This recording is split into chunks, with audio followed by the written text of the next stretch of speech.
ने सीखा कि जब हम नम्र और दीन होते हैं, हम परमेश्वर पर भरोसा रखते हैं। हमारे विरुद्ध में परिस्थिति होती है, हम परमेश्वर पर भरोसा रखते हैं। हम उसके सामने दीन होते हैं, नम्र होते हैं। हम ये जानते हैं कि परिस्थिति सदा बनी नहीं रहेगी, इसके बाद हम निकल आएंगे। हम लोगों को भी इसी प्रकार कभी कभी रिस्क लेना पड़ेगा, ठीक है, विश्वास करने के दौर।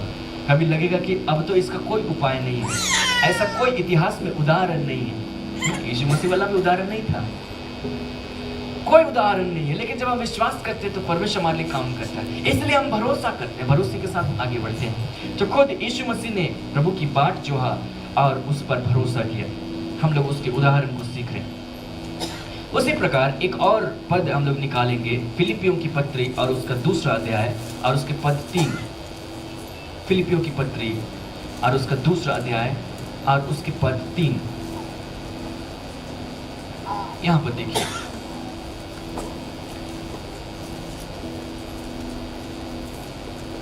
यहां लिखा है, विरोध या झूठी बड़ाई के लिए कुछ ना करो, पर दीनता से एक दूसरे को अपने से अच्छा समझो। दीनता से एक दूसरे को अपने से अच्छा समझो।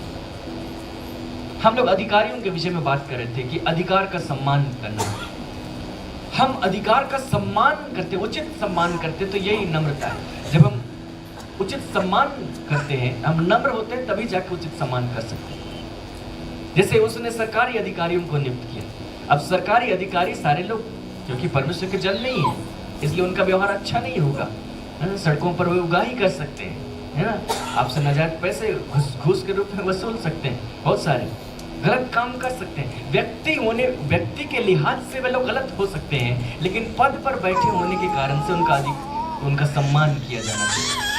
तो हम लोग उनके पद के कारण उनका सम्मान करते हैं, क्योंकि वो पद हम लोगों ने देखा था, जितने भी अधिकार हैं सब परमेश्वर के ठहराए हुए। तो वो अधिकार के पद भी परमेश्वर की तरफ से अप्रूव्ड है, अप्रूवल मिला हुआ है, उसको समर्थन मिला हुआ है। हाँ, उस पद पर बैठने वाला व्यक्ति गलत हो सकता है, तो हम उनका सम्मान करते हैं। अपने परिवार में भी हम लोग देखते हैं कि हमारे परिवार में बड़े लोग हैं, माता पिता हैं, बुजुर्ग हैं, बड़े लोग हैं, हम लोग उनका सम्मान करते हैं, क्योंकि वे लोग रिश्ते में हमसे बड़े हैं। हम लोग उनको उचित सम्मान देते, उनके अधिकार का सम्मान करते, कि परमेश्वर ने ऐसा ठहराया था कि वे लोग हमसे बड़े कहलाएं, रिश्ते में हमसे बड़े कहलाते हैं। हम लोग उनका सम्मान करते हैं, उचित सम्मान, और उसके लिए नम्र होते हैं। जो बाकी संसार में हमसे उम्र में बड़े होते हैं, हम लोग उनके साथ में अच्छा व्यवहार करते हैं, हम उनके सामने नम्र होते हैं, इसलिए क्योंकि वे लोग उम्र में हमसे बड़े हैं, ठीक है, उम्र में बड़े हैं। बाइबल इस प्रकार से कहती है, अगर हम लोग लेवी व्यवस्था की पुस्तक जाएं और उसके 19वें अध्याय और उसके पद 32, तो वहां पर एक नियम दिया गया था, और वो नियम इस प्रकार से था। लेवी व्यवस्था की पुस्तक अध्याय 19 और उसके पद 32 में लिखा है, पक्के बाल वाले के सामने उठ खड़े होना और बूढ़े का आदर मान करना और अपने परमेश्वर का भय निरंतर मानना, मैं यहोवा हूँ। पक्के बाल वाले के सामने उठ खड़े होना, बूढ़े का आदर मान करना। उसके बाल सफेद हो गए हैं, वो बुजुर्ग हो गया है, तो हम उसका सम्मान करते हैं, हम उसका आदर मान करते, क्योंकि वो उम्र में हमसे बड़ा है। तो उसको परमेश्वर ने ऐसा ठहराया, हमारे उसके बीच का ऐसा रिश्ता है कि वो हमसे कहीं ना कहीं किसी रूप में बड़ा है, उम्र में हमसे बड़ा है, तो वो सम्मान का पात्र है, चाहे वो जैसा भी व्यक्ति। हम उसको सम्मान देते हैं, तो यही नम्रता है। हम लोगों को जो हमसे बड़े हैं पद में, उनका हम सम्मान करते हैं। उसी प्रकार मान लिया हम किसी संस्था में जाते हैं, किसी ऑर्गेनाइजेशन के साथ में जुड़े हैं, मान लिया नौकरी करने के ख्याल से या सेवा करने के ख्याल से या किसी भी ख्याल से हम किसी के साथ में जुड़े हैं, वहां पर कुछ अधिकारी होंगे। इतना जानिए कि सारे अधिकार के पद परमेश्वर की तरफ से निर्धारित किए गए। हम लोग उस अधिकार के पद पर बैठने वाले एक एक व्यक्ति का सम्मान करते हैं, क्योंकि वो पद परमेश्वर की ओर से। अब जो भी व्यक्ति उस पद पर रहे, हम लोग उसका सम्मान करते हैं, उचित सम्मान करते हैं। तो उसके उचित सम्मान करने के लिए हमारे भीतर से ऑटोमेटिक नम्रता चली आती है, उसका सम्मान करते हैं। क्यों? क्योंकि वो उसका प्रेसिडेंट है। क्यों? क्योंकि वो उसका सेक्रेटरी है। क्यों? क्योंकि उसका मैनेजर है। हम लोग उसका सम्मान करते हैं, उसके पद का सम्मान करते हैं। तो इस प्रकार हम उनके प्रति नम्र हो जाते हैं। और भी इसी प्रकार जितने भी अधिकार के पद हैं, आप उस पर सोच लीजिए कि आप उसका उचित सम्मान करते हैं, तो आप नम्र होते हैं। लेकिन कई बार ऐसा होगा कि सब लोग हमसे बड़े पद वाले नहीं होंगे, हमसे छोटे भी तो होंगे, हमसे बराबर वाले भी तो होंगे, उनके साथ में क्या किया जाए? हमारे भाई बहन हैं, हमारे और लोग हैं, मित्र हैं, दोस्त हैं, संसार के लोग हैं, जो लोग हमसे ऊंचे पद के नहीं है, उनके साथ में हम क्या करें? तो उसी के लिए हम लोगों ने फिलिपियों की पत्री में से पढ़ा था, 2 अध्याय 3 पद। उसने कहा, क्या कहा? दीनता से एक दूसरे को अपने से अच्छा समझो। हम तब जाकर उनके सामने नम्र हो पाएंगे, दीन हो पाएंगे, जब हम उनको अपने से अच्छा समझें। अगर हम सोचेंगे कि हम ठीक हैं, हम सही हैं, मेरे जैसे होना चाहिए, जैसे मैं कहता हूं वैसा, तब हम उनको गलत ठहराएंगे। वो गलत है, वो गलत है, वो ठीक नहीं, वो ठीक नहीं, तो फिर हम कभी नम्र नहीं हो पाएंगे उनके सामने, क्योंकि हम तो उन पर दोष लगा रहे हैं। जब दोष लगा रहे हैं तो नम्र नहीं है, तब उन पर दोष लगाने लगेंगे। लेकिन उसने कहा दीनता से एक दूसरे को अपने से अच्छा समझो। एक दूसरे मतलब संसार के सारे लोगों को हमने शामिल नहीं किया। यहाँ पर कलीसिया की बात हो रही थी। फिलिपी 2 अध्याय एक्चुअली कलीसिया के विषय में बात की गई है। वहाँ पर अगर आप ध्यान से पढ़ेंगे 2 अध्याय का पहले पद से ही, तो आप पाएंगे ये उन लोगों के विषय में है जो यीशु मसीह को ग्रहण कर चुके हैं। सो हम लोग जो मसीही भाई बहन है हमारे, जो हमसे बड़ा पद नहीं भी रखते, तो भी उनके प्रति हम लोग क्या कहते हैं कि वे हमसे अच्छे हैं। मान लिया कि कोई ऐसा मामला होगा जिसमें हम उनसे अच्छे होंगे, तो हम उस पर नजर लगाने के बजाय हम दूसरे मामले को देखते जिसमें वो हमसे अच्छे हैं, और ये देखते कि वो हमसे किसी मामले में तो अच्छा प्रदर्शन करते हैं, वो हमसे अच्छा गाते हैं, हमसे अच्छा बोलते हैं, हमसे अच्छा करते हैं, उसका व्यवहार हमसे कहीं अच्छा है। इस प्रकार से हम देखते हैं, और जब हम ऐसा देखते हैं तो उसके सामने हम दीन हो सकते हैं, नम्र हो सकते हैं। और अगर हम इस रीति से नहीं देखेंगे तो हम कभी दीन और नम्र नहीं हो पाएंगे। इसलिए पौलुस ने यहाँ पर एक तरीका दिया कि किसी भी व्यक्ति को, मान लिया आप सारी चीजों को भूल भी गए कि कौन अधिकार के पद में है चाहे नहीं है, सारे लोगों को हम इस रूप से देखने लगे कि वो मुझसे कहीं ना कहीं अच्छा ही होगा किसी मामले में। तो आत्मा के मामले में तो हम लोग यीशु मसीह में सब एक समान बना दिए गए हैं, लेकिन जो व्यवहारिक प्रदर्शन की बात है वहां पर वो व्यक्ति मुझसे अच्छा होगा, हो सकता है। या हो सकता है कि कोई ऐसा टैलेंट उसको परमेश्वर ने दिया होगा जो मुझसे अच्छा हो, या और भी कुछ बातें होंगी जहां पर वो मुझसे अच्छा हो। इसलिए हम उसके साथ ऊंची आवाज में बात नहीं करेंगे, हम उनके साथ नम्रता से पेश आएंगे, क्योंकि वो हमसे अच्छे हैं। हम लोग उन गुणों का सम्मान कर रहे हैं जिसको हम अपने व्यवहार में लाना चाहते हैं। और इसी के संबंधित एक और पद हम लोग देखेंगे, पहला पत्रस और उसके 5वें अध्याय और उसके 5वें पद। मैंने आपको शुरू में ही नम्रता और दीनता के विषय में बता दिया कि अधिकार का सम्मान करना, उचित सम्मान करना, यह है दीनता और नम्रता। पहला पत्रस अध्याय 5 और उसके पद 5, यहाँ पर स्पष्ट रूप से इस बात को लिखा गया है, इसी प्रकार हे नवयुवकों, तुम भी प्राचीनों के अधीन रहो, वरन तुम सब के सब एक दूसरे की सेवा के लिए दीनता से कमर बांधे रहो, क्योंकि परमेश्वर अभिमानियों का विरोध करता है परंतु दीनों पर अनुग्रह करता है। उसने कहा कि प्राचीनों पर के अधीन रहो, और उसको जोड़ दिया किस बात से? दीनों पर अनुग्रह करता है। मतलब जो प्राचीन का सम्मान करता है वो दीनों पर अनुग्रह करता है। अभी कलीसियाओं में कई बार प्राचीन होते हैं, किसी किसी कलीसिया में, किसी किसी कलीसिया में नहीं होते। प्राचीन के लिए जो यूनानी शब्द है वो है प्रेस्बिटर। प्रेस्बिटर इंग्लिश में प्रेस्बिटर कहा जाता है। मतलब कलीसिया में जैसे पास्टर होते थे, बिशप होते थे, उसी प्रकार एक और पद ठहराया गया था प्राचीन।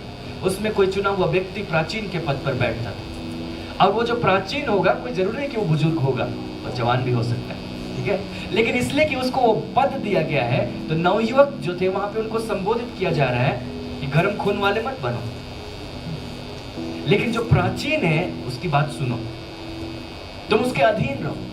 और उसके अधीन रहना ही दीनता है, क्योंकि परमेश्वर दीनों पर अनुग्रह करता है। क्यों तुमको प्राचीन के अधीन होना चाहिए? क्योंकि परमेश्वर दीनों पर अनुग्रह करता है, इसलिए तुमको दीन होना चाहिए। तो दीन होने के लिए क्या करें? प्राचीन का सम्मान करें, उसके पद का सम्मान करें। जो अधिकार का पद परमेश्वर ने उनको दिया है, उस पद का सम्मान करें। वहीं से हम लोग इसको विस्तार दे रहे हैं, जनरलाइज कर रहे हैं कि सिर्फ पद वाले नहीं, हम लोगों ने दुनिया के बाकी लोगों तक पहुंचा दिया जो हमारे समान है, उनके साथ भी। कई बार क्या होता है, हम लोग नहीं जानते कि हमसे बड़ा व्यक्ति कौन है।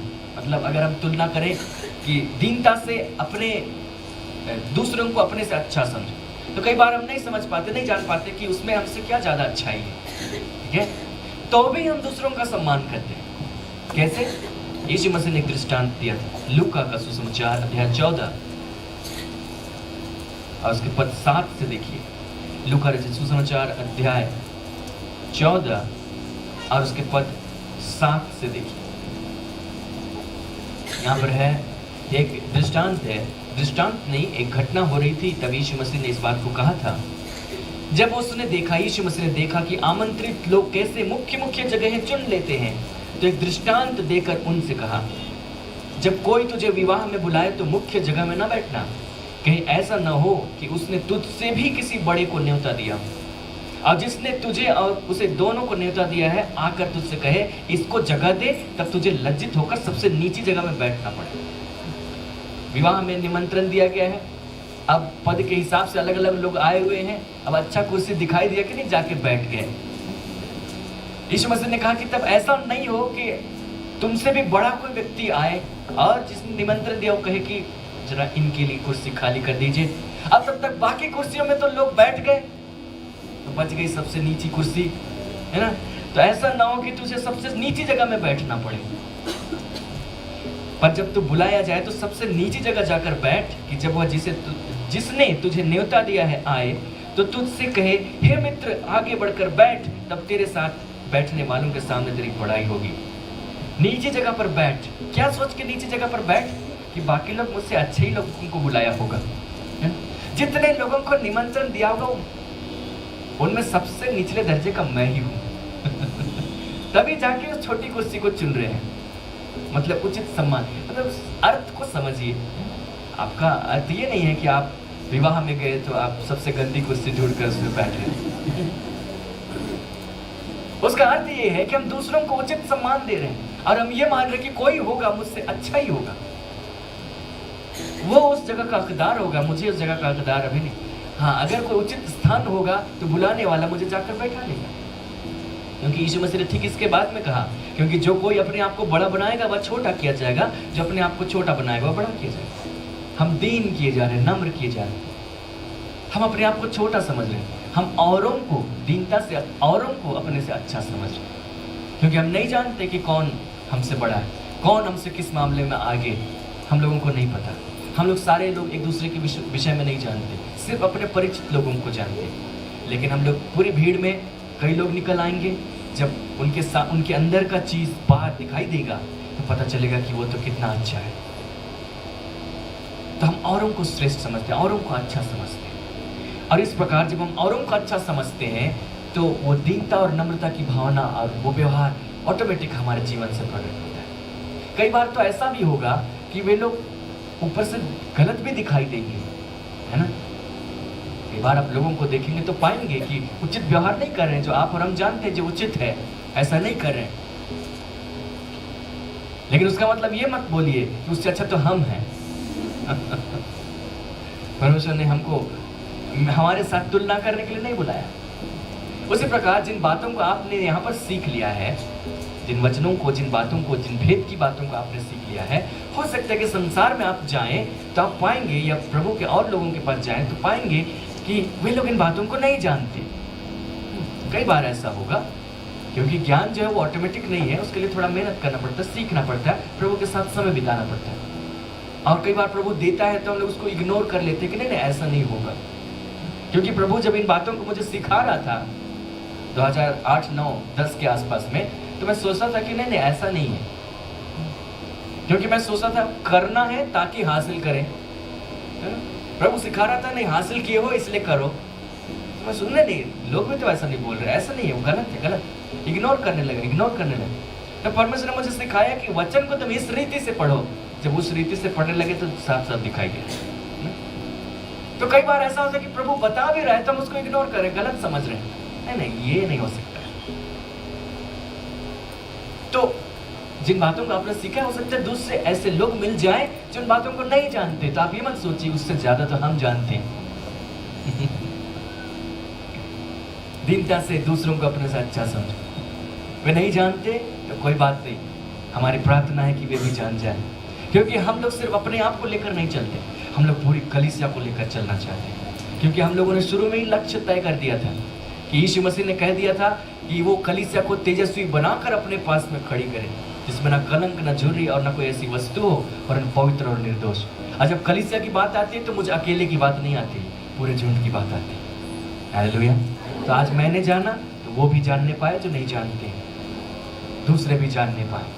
लेकिन हम बड़ाई मारने के लिए नहीं हैं कि मैं तुम जान गया हूँ, तुम तो नहीं जानते हो। अगर मैं जान गया हूँ, प्रभु का धन्यवाद हो, प्रभु ने अनुग्रह किया, और प्रभु उस पर भी अनुग्रह करे जो नहीं जानते हैं, ताकि वे भी जान जाएं। लेकिन हम इसको अवसर नहीं बनने देंगे घमंड करें और उनके ऊपर में हम ज़्यादा अपने आप को दिखाएं, हम उसके लिए अवसर नहीं बनने देते। इसी प्रकार यीशु मसीह ने एक और दृष्टांत दिया था, या फिर एक घटना कही थी। मत्ती के सुसमाचार में हम लोग देखें अध्याय 23 और उसके 5वें पद से देखिए। वो फरीसियों के विषय में यीशु मसीह कह रहे थे कि वे अपने सब काम लोगों को दिखाने के लिए करते हैं, वे अपने ताबीज़ों को चौड़ा करते, अपने वस्त्र की कोरम को बढ़ाते, भोज में मुख्य मुख्य स्थान, सभा में मुख्य मुख्य आसन, बाजारों में नमस्कार, मनुष्य में रब्बी कहलाना उन्हें भाता है। परंतु तुम रब्बी न कहलाना, क्योंकि तुम्हारा एक ही गुरु है और तुम सब भाई हो। पृथ्वी पर किसी को अपना पिता न कहना, क्योंकि तुम्हारा एक ही पिता है जो स्वर्ग में है। और स्वामी भी ना कहना, क्योंकि तुम्हारा एक ही स्वामी अर्थात मसीह। जो तुम में बड़ा हो वह तुम्हारा सेवक बने। जो कोई अपने आप को बड़ा बनाएगा वह छोटा किया जाएगा, जो कोई अपने आप को छोटा बनाएगा बड़ा किया जाएगा। उसने फरीसियों की तुलना की कि वहां के जो फरीसी लोग थे, वे लोग अपने आप को लोगों से अलग दिखाते थे। या तो वस्त्र ऐसा पहनेंगे कि अलग दिखाई दे। अब अलग दिखाई दिए, भीड़ में चले गए, कहीं पर निमंत्रण है, कहीं पर गए, वहां पर मुख्य आसन ही को ढूंढना है, क्योंकि हम तो अलग हैं। और उन लोगों को रब्बी कहलाना पसंद था। हम लोगों को रब्बी कहा जाए, रब्बी का अर्थ होता था शिक्षक, शिक्षक कहलाना पसंद था। चाहते थे कि जिधर भी हम लोग जाएं, हम लोगों को नाम लेकर ना बुलाया जाए, रब्बी कहा जाए। उसी प्रकार हम लोगों को स्पेशल दर्जा दिया जाए, ये उनकी मानसिक स्थिति थी, ये चाहत, हम लोगों को स्पेशल ट्रीटमेंट मिले। लेकिन यीशु मसीह ने जब सेवकाई की, वो वाकई में रब्बी था, लेकिन स्पेशल ट्रीटमेंट किसी से नहीं मांगा, उसने उल्टे लोगों की सेवा की। तो हम लोगों को भी कोई स्पेशल ट्रीटमेंट मांगने की जरूरत नहीं कि लोगों के सामने अपने आप को बड़ा दिखाने के लिए। लोगों के सामने अगर कहीं ना कहीं मन में रहेगा अपने आप को अच्छा दिखाना है, बड़ा दिखाना है, तो फिर हम लोग नम्र नहीं हो पाए। मेरे साथ में क्या हुआ कि मैंने प्रभु से मांगा कि प्रभु मैं चाहता हूं कि आप मुझे ऐसी आवाज़ दें कि मैं गा सकूं। हालांकि मैंने रियाज नहीं किया और थोड़ा बहुत अच्छा गा भी लेता हूं, बहुत अच्छा नहीं गाता हूं, गा भी लेता हूं। फिर मैंने इस बात को महसूस किया कि मैं अच्छा थोड़ा गा लेता हूं। तो कई बार ऐसा हुआ कि कंपटीशन हुए लोगों के बीच में, यहाँ तक कि मसीहियों के बीच में, कि आइए संगीत का कंपटीशन है, जो फर्स्ट प्राइज सेकंड प्राइज हो। तो मैंने सोचा कि क्या मुझे भाग लेना चाहिए, हो सकता है प्राइज मिल जाए। फिर मैंने पाया कि नहीं, भाग लेना मेरे लिए उचित नहीं होगा। एक तो मैंने प्रभु से मांग लिया है कि प्रभु मुझे अच्छा गाना है, और दूसरों ने तो नहीं मांगा है। ऐसी कंपटीशन दोनों के बीच में कैसा कंपटीशन हो सकता है? अगर मैंने प्रभु से मांगा है कि प्रभु अच्छा गा सकूं, तो ये प्रभु की महिमा के लिए होना चाहिए, ना कि लोगों के सामने प्रदर्शन के लिए होना चाहिए कि देखो मैं इतने इतने लोगों में अच्छा गाता हूँ। नो, मुझसे अच्छा और लोग गाते हैं। लेकिन वो दिखाने के लिए नहीं है कि मैं अच्छा गाता हूँ, मैं अच्छा बजाता हूँ, मैं अच्छा ये करता हूँ कि मुख्य स्थान मिले, लोग मुझे डिस्टिंक्टली जाने, फलाना व्यक्ति। क्या बात है, लोग मुझे इस रूप में जाने। अगर मेरी सोच इस प्रकार से होगी तो मैं दीन नहीं रह पाऊंगा, मैं नम्र नहीं रह पाऊंगा, अपने विषय में बातें करने लगूंगा। लेकिन मैंने इस बात को सीखा कि मैं अपने विषय में कम बातें करूं, मैं यीशु मसीह के विषय में ज्यादा बातें करूं, क्योंकि वही इस बात के योग्य है। क्योंकि जब उसका आराधना करता हूं तो कहता हूं कि तू योग्य है और तेरे सिवाय तेरे समान कोई नहीं है। अगर मैं आकर आराधना करूं, इस प्रकार से कहूं कि सचमुच प्रभु तेरे समान कोई नहीं है, और स्टेज के पीछे जाकर मैं सोचूं कि लोग मेरे विषय में क्या सोचते होंगे, लोगों को मेरे विषय में जानना चाहिए, तब तो मैंने सच्ची आराधना नहीं की, मैंने दिखावा किया। नहीं, हम लोग दिखावा नहीं करना चाहते।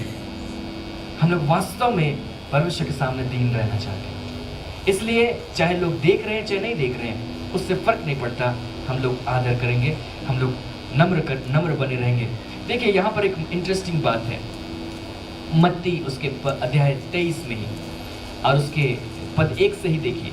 तो यीशु मसीह बोल रहे थे, यीशु ने भीड़ से और उसके अपने चेलों से कहा, शास्त्री और फरीसी मूसा की गद्दी पर बैठे हैं, इसलिए वे तुमसे जो कुछ कहें वह करना और मानना, परंतु उनके से काम मत करना। फरीसी और शास्त्री मूसा की गद्दी पर बैठे हैं, वो पद का सम्मान करना सिखा रहे हैं। कभी भी आप ध्यान दीजिएगा इस बात को कि यीशु मसीह ने जब भी बात किया, उसने कभी भी याजकों के विरुद्ध में कुछ नहीं कहा, क्योंकि याजक का पद जो था वो खुद परमेश्वर की तरफ से ठहराया गया था, खुद परमेश्वर की तरफ से ठहराया गया, व्यवस्था में दिया हुआ था। महायाजक कौन हो सकता है, याजक कौन होगा, लेवी, और उसने सब चीजों को वहां पर दिया था। इसलिए कभी भी यीशु मसीह ने किसी याजक के विरुद्ध में कुछ नहीं कहा, उस पद का, उस अधिकार का वो सम्मान कर रहे थे। और यहाँ तक कि महायाजक के सामने भी सब उसको लाया गया मुकदमा करने के लिए, तो उसने अपना मुंह नहीं खोला, ये नहीं कि महायाजक को बुरा कहते। इसलिए हम लोग भी जो परमेश्वर के उस पद पर बैठे हैं, उनके विरुद्ध में हम लोग नहीं बोलते हैं, है ना।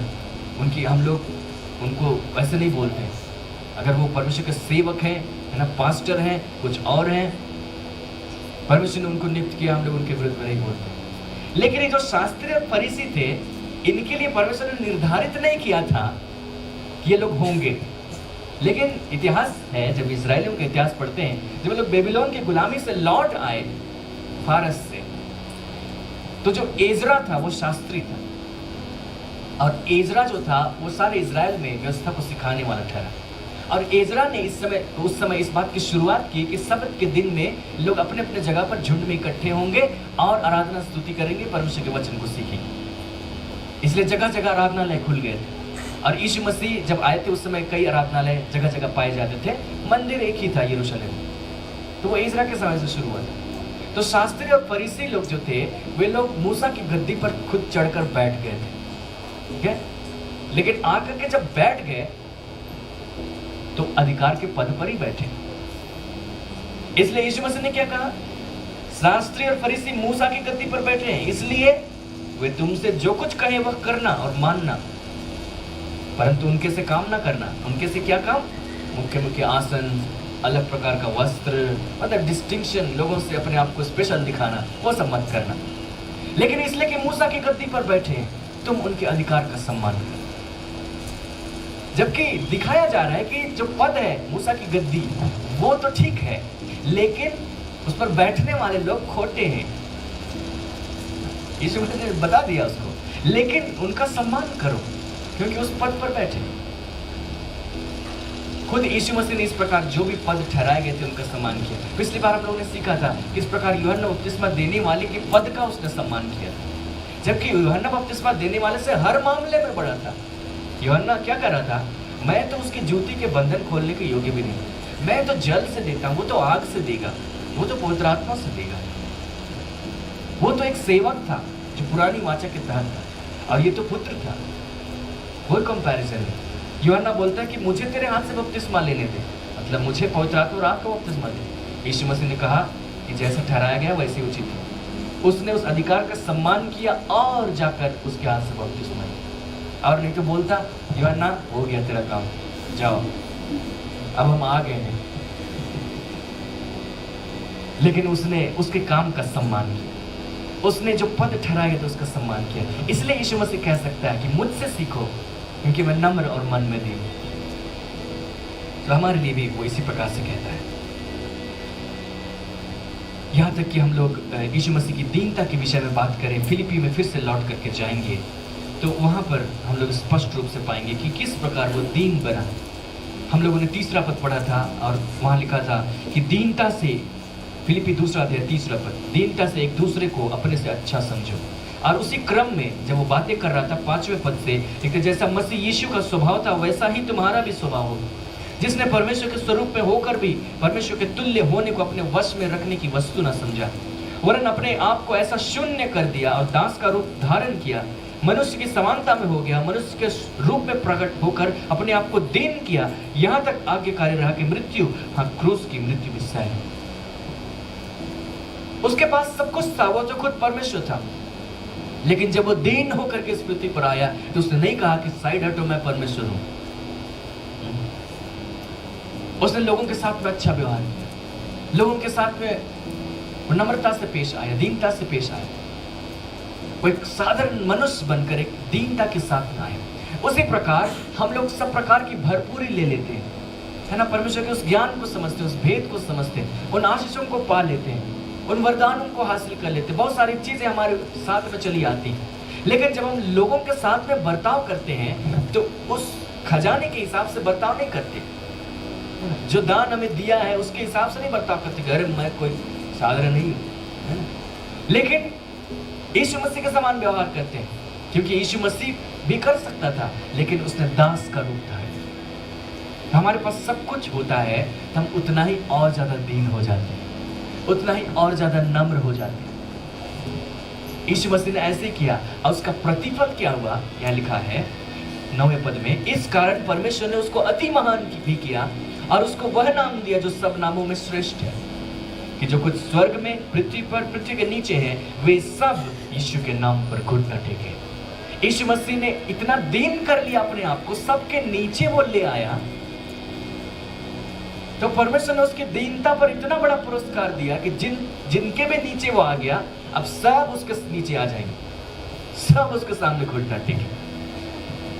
परमेश्वर ने हमारे लिए वैसे ही ठहराया, थोड़ी देर में मैं वहां पर आऊंगा, लेकिन हमें इतना जानना चाहिए, यीशु मसीह के समान बर्ताव करना चाहिए। हमारे पास अगर है, हमारे पास कुछ अच्छाई है, हमारे पास कुछ ज्ञान है, हमारे पास कुछ टैलेंट है, हमारे पास कुछ खूबी है, तो उसका मतलब ये नहीं कि पढ़ाई करने के लिए, लेकिन इसलिए है ताकि हम जाने कि परमेश्वर ने हम पर कितना बड़ा अनुग्रह किया है और हम और ज्यादा दीन हो जाए, और ज्यादा दास का रूप धारण करें। हम लोग एक और चीज देखते हैं, अगर हम लोग इस प्रकार प्रतिफल नम्र होते हैं तो परमेश्वर ने हमारे लिए कुछ प्रतिफल को रखा है। आइए हम उन प्रतिफलों को जल्दी जल्दी देख लेते हैं। मत्ती के सुसमाचार में आइए और उसके 5वें अध्याय और 5वां पद। मत्ती का सुसमाचार अध्याय 5 और उसके पद 5। यहां पे क्या लिखा है, अगर हम इस प्रकार नम्र होते हैं, इस प्रकार की मानसिकता रखते हैं, इस प्रकार की मानसिकता के साथ हम लोगों के साथ में बर्ताव करते हैं, तो क्या होगा, तो ये होगा, परमेश्वर हमारे लिए किन चीजों को देता है। लिखता है, धन्य है वे जो नम्र हैं, क्योंकि वे पृथ्वी के अधिकारी होंगे। हालेलुया। धन्य है वे जो नम्र हैं, क्योंकि वे पृथ्वी के, ठीक यीशु मसीह के समान। जानते हैं, यीशु मसीह ने अपने आप को यहां तक दीन किया, नम्र किया, सबके नीचे हो गया, उसको इतना बड़ा नाम दिया गया कि सब उसके सामने घुटना टेके। उसने सब अधिकारों का सम्मान किया जो परमेश्वर ने ठहराए थे, और इसलिए वो सबके ऊपर में अधिकारी बन गया। उसी प्रकार जब हम नम्र हुए, जब हम दीन हुए, हमने अधिकारों का सम्मान किया, हम अधिकारों का सम्मान करने लगे, हम कहने लगे तू हमसे अच्छा है, तू हमसे बेहतर है, तू हमसे श्रेष्ठ है। और जो पदों में बैठे उनका सम्मान किया, हमने अपने आप को उनके नीचे रख लिया। तो परमेश्वर ऐसा नहीं है कि नीचे रहने देगा, उसने कहा कि जो अपने आप को छोटा बनाएगा वो बड़ा किया जाएगा, वो इतना बड़ा किया जाएगा कि वो पृथ्वी का अधिकारी होगा। हालेलुया। पृथ्वी का अधिकारी, क्योंकि वो अधिकार को जान गया और अधिकार का सम्मान करना भी जान गया, इसलिए वो अधिकार को हैंडल भी कर सकता है। लेकिन जिसने दूसरे के अधीनता में रहना नहीं सीखा, वो अधिकार को नहीं जानता है, उसको अधिकारी बना देंगे तो अनर्थ कर देगा, क्योंकि अपने अधिकारों, अपने ऊपर जो अधिकार है उनका खुद का सम्मान नहीं करता, ऊपर के अधिकारियों का सम्मान नहीं करता, तो उसके नीचे के अधिकारों का सम्मान कौन करेगा। लेकिन जिसने उन अधिकारों का सम्मान किया है, परमेश्वर एक दिन उसको उठाकर पृथ्वी का अधिकारी कर देगा। इस पृथ्वी पर ना सही, लेकिन आने वाले युग में तो जरूर ऐसा होगा, जब 1000 वर्ष का राज्य होगा, जब नया आकाश, जब नई पृथ्वी होगी। आने वाले समय में लोग अंत के दिनों के विषय में सीखेंगे, तो मैं आपको बताऊंगा 1000 वर्ष के राज्य के विषय में। तो परमेश्वर अपने लोगों को सिंहासन पर बिठाएगा राज्य करने के लिए। सो जब हम नम्र होते हैं तो ऐसे खाली हाथ नहीं जाता, परमेश्वर उसके प्रतिफल के लिए प्रतिफल के रूप में हमारे लिए कुछ चीजों को ठहरा कर रखा है। उसी प्रकार भजन संहिता की पुस्तक अध्याय 22 को देखिए और उसके पद 26। भजन संहिता अध्याय 22 और उसके पद 26 लिखा है, नम्र लोग भोजन करके तृप्त होंगे। नम्र लोग भोजन करके तृप्त होंगे। जब हम नम्र होते हैं तो परमेश्वर ने हमारे लिए इस प्रकार प्रावधान किया है कि वो हमारे भोजन का इंतजाम करे। भोजन का अर्थात हम लोग भोजन को सिर्फ खाने की चीज समझकर नहीं सोचते हैं। यीशु मसीह जब प्रभु की प्रार्थना, हम लोग कहते हैं प्रभु की प्रार्थना सिखाई, तो उसने व्यक्तिगत रूप से एक ही प्रार्थना सिखाई। सांसारिक रूप से जो प्रार्थना करनी है, हमारे दिन भर की रोटी आज हमें दे। बाकी सब आत्मिक बातें होती है, ठीक है। बुराई से बचा, पापों को क्षमा कर, तेरा नाम पवित्र माना जाए, सब आत्मिक बातें। लेकिन जो सांसारिक बात है वो एक ही थी, हमारे प्रतिदिन की रोटी आज हमें। मतलब संसार की जो भी जरूरत है वो उसी एक प्रार्थना में शामिल है, हमारे प्रतिदिन की रोटी आज हमें। लेकिन उसने नम्र लोगों के लिए क्या ठहराया? नम्र लोग भोजन करके तृप्त होंगे। मतलब उनको प्रतिदिन की रोटी दी जाएगी। हालेलुया। प्रतिदिन की रोटी दी जाएगी, अर्थात उनको इस जीवन में किसी बात की घटी भी नहीं होगी, क्योंकि वही एक प्रार्थना थी प्रभु की प्रार्थना में, अपने संसार की सब जरूरतों के लिए। हमारे दिन भर की रोटी आज हमें। दिन भर की रोटी सिर्फ खाने के लिए नहीं है ना, हमारे पहनने के लिए, हमारे रहने के लिए, हमारे चीजों के लिए, जो चीज दिन भर के लिए चाहिए वो हमें दे। और यहाँ पर नम्र लोगों के लिए कहा गया कि उन लोगों को भोजन की घटी नहीं होगी, वे तृप्त होंगे भोजन करके। इसी भजन संहिता में वो पद भी है 37वां अध्याय, जहाँ पर हम लोग 11वें पद में देख चुके थे, नम्र लोग पृथ्वी के अधिकारी होंगे। हम लोग मत्ती में भी पढ़ चुके, नम्र लोगों के लिए आशीष ठहराई गई है। उसी प्रकार भजन संहिता 147 और उसके पद 6 को देखिए, नम्र लोगों के लिए कुछ प्रतिफल है वहां पे भी। भजन संहिता 147 और उसके पद 6 लिखते, यहोवा नम्र लोगों को संभालता है और दुष्टों को भूमि पर गिरा देता है। आप नम्र रहें। पतरस ने गर्म खून वाले लोगों से कहा था, है ना, पहला पतरस 5वें अध्याय में, कि प्रभु के बलवंत हाथ के नीचे दीनता से रहो, जिसे वो तुम्हें उचित समय पर बढ़ाए। क्योंकि वहां पर सताहट हो रही थी और वहां के जवान लोगों का खून खौल रहा था। हमारे लोगों को सताया जा रहा है, मारा जा रहा है, और बुजुर्ग लोग कहते हैं कि शांत रहो, प्राचीन लोग कहते हैं शांत रहो। तो उनको कहा गया प्राचीनों के अधीन रहो, दीन बनो और प्रभु के बलवंत हाथ के नीचे दीनता से रहो, प्रभु तुम्हें उचित समय पर बढ़ाए। क्योंकि वे देख रहे थे दूसरे जवान लोग तो अच्छा पढ़ ले रहे हैं, हम लोगों से आगे निकल जा रहे हैं, हम ही लोग क्रिश्चियन लोग ऐसे हो जा रहे हैं, पीछे रह जा रहे हैं। हम लोगों को तो प्रमोशन नहीं मिल रहा है, हम लोगों को ये नहीं मिल रहा, क्या करें? दीनता से। सो हमारे लिए भी है, परमेश्वर नम्र लोगों को संभालता है और हम लोगों को बढ़ाता है। जब हम नम्र होते हैं, परमेश्वर को हमारे जीवन में काम करने में आसानी होती, आसानी होती। परमेश्वर हमेशा काम करता है। कई बार हम लोग घमंडी भी रहते हैं तो भी काम करता है, लेकिन जब हम घमंड करते हैं, परमेश्वर हम लोगों के अंदर में काम उतना आसानी से नहीं कर पाता, उसको रुकावट होती है, क्योंकि परमेश्वर अभिमानियों का सामना करते हैं, वह टकराहट हो जाती है। लेकिन जब हम नम्र होते हैं, परमेश्वर को काम करना आसान हो जाता है और वो सारे कामों को तुरंत कर लेता है।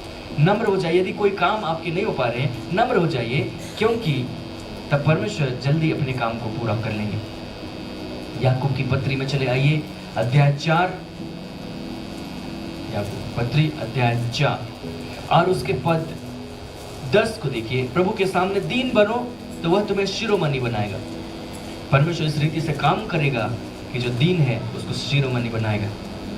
सो फाइनली हम लोग कुछ बातों को यहाँ पर कह के समाप्त करते हैं। हम लोगों ने बहुत सारी बातों को सीखा है, बहुत सारे ज्ञान की बातों को सीखा है, समझ की बातों को सीखा है। लेकिन परमेश्वर क्या चाहता है कि जब हमने इस प्रकार के ज्ञान को हासिल किया, जो स्वर्गीय ज्ञान है, जिसको उसने अपने आत्मा के द्वारा प्रकट किया, जिसको उसने पवित्र शास्त्र में प्रकट किया, तो हम किस प्रकार करें, वो हमसे क्या अपेक्षा करता है।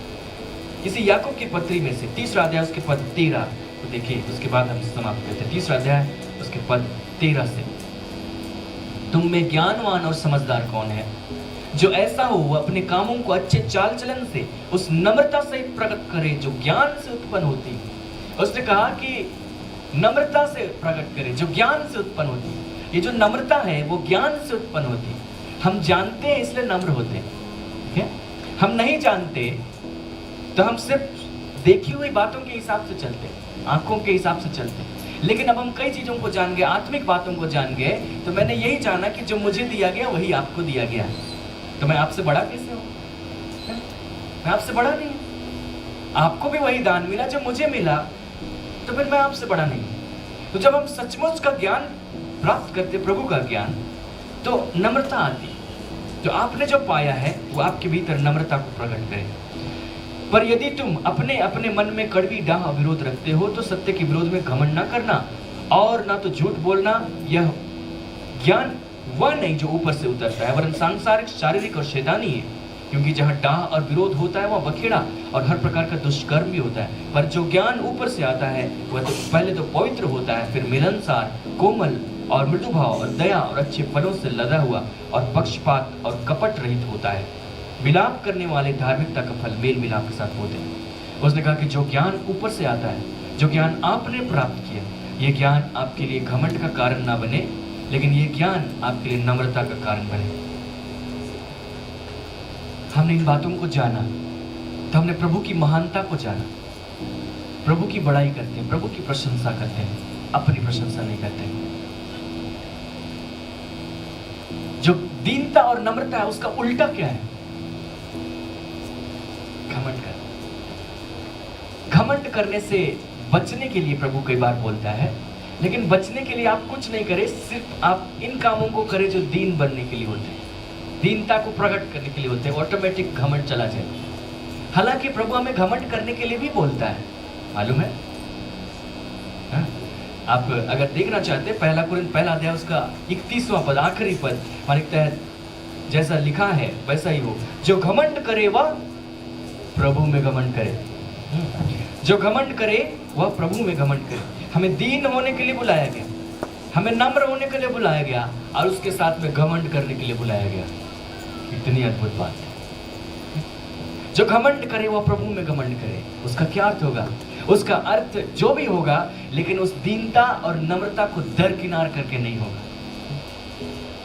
उसका अर्थ होगा कि हम दीन होंगे, नम्र होंगे, क्योंकि हम प्रभु के बनाए हुए अधिकारों का हम सम्मान करते हैं। हमने उन बातों को जान लिया, लेकिन हम घमंड भी करेंगे। कैसे घमंड करेंगे? हम प्रभु में घमंड करेंगे। प्रभु ने जो दान दिए उन बातों की हम चर्चा करेंगे। हम कहेंगे कि हम संसार के बाकी लोगों के समान नहीं रहे जो पापी अवस्था में है, लेकिन हम लोगों को वहां से निकाल लिया गया और हमें धर्मी ठहराया गया। इस प्रकार हम घमंड करते हैं। और जब धर्मी ठहराया गया बोलते हैं तो अपने काम पर भरोसा नहीं कर रहे, लेकिन हम प्रभु के दिए हुए उपहार की चर्चा कर रहे हैं। हम उनके समान नहीं है, लेकिन हम पवित्र कर दिए गए। हम उनके समान नहीं है, लेकिन हम तो मरे हुए में से जी उठे। तो हम जिन बातों की चर्चा करते हैं इस प्रकार घमंड के रूप में, वो प्रभु के दान की चर्चा करते हैं जो एक एक विश्वासी को मिली। हम लोगों ने नया जन्म पाया है, हमें परमेश्वर के संतान होने का अधिकार मिला है, हम यीशु मसीह के संगी वारिस में। हम इस प्रकार से घमंड करें जो प्रभु ने जो दान दिए, लेकिन हम दूसरे मनुष्यों के ऊपर अपने आप को नहीं दिखा रहे। मतलब कि हम दूसरे से श्रेष्ठ अपने को नहीं दिखा रहे कि तुम तो संतान हो भी कि नहीं हो, हम तो हैं। हम उस दान की चर्चा करें कि प्रभु ने मुझे दिया, क्योंकि हमने इन बातों को जान लिया। जब हम जानते हैं तो हम प्रभु में घमंड करते हैं, हम जानते हैं तो लोगों के सामने दीन होते हैं। प्रभु में घमंड करते हैं अर्थात प्रभु की बड़ाई करते हैं, क्योंकि प्रभु ने दिया है। हम प्रभु के लिए कहते हैं कि जो कुछ हमने प्राप्त किया हमारी मेहनत का नतीजा नहीं है, वो हमारे हासिल करना नहीं है, लेकिन वो प्रभु का दान है। तो जो देने वाला है उस देने वाले की हम चर्चा करते हैं। हालेलुया।